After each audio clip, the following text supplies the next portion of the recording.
नमस्ते दोस्तों, आज हम जानेंगे मनुष्य योनि कैसे मिलती है।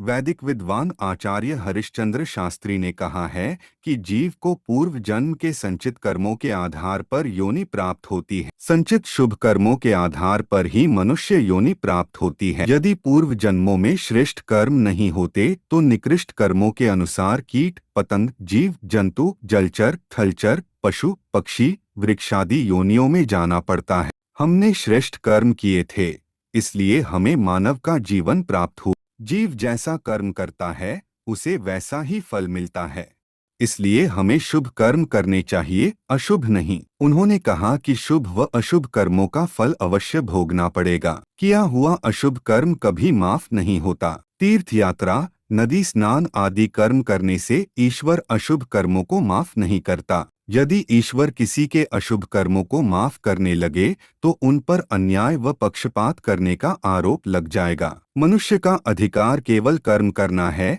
फल देना परमात्मा का अधिकार है। जप, तप, दान, पुण्य, यज्ञ आदि कार्यों को करने से व्यक्ति के चित्त की दूषित प्रवृत्तियों का निरोध होता है और मन की वृत्ति श्रेष्ठ होकर व्यक्ति को श्रेष्ठ कर्मों की ओर प्रेरित करती है। पूर्व जन्म में किए गए श्रेष्ठ संचित कर्म और इस जन्म में किए कर्म से शुभाशुभ भाग्य का सर्जन होता है। इसी कारण जीवन में सुख व दुख आते हैं। उन्होंने कहा कि श्रेष्ठ कर्म दो प्रकार के होते हैं, एक सकाम और दूसरा निष्काम कर्म। सकाम कर्म करने से व्यक्ति को वर्तमान जीवन में फल प्राप्त होता है और निष्काम करने से भविष्य का निर्माण होता है। शास्त्रों ने श्रेष्ठ कर्म को ही धर्म माना है। सकाम कर्मों में गौपालन, दाग लगाना, अन्न की उत्पत्ति आदि कार्य करना है। निष्काम कर्म में पुआ, प्याऊ, धर्मशाला, पाठशाला, असहाय एवं निर्धन की सहायता, औषधालय तथा परोपकार के काम शामिल है। इन कर्मों के करने से मनुष्य को अगले जन्म का भाग्य प्राप्त होता है। इन्हीं को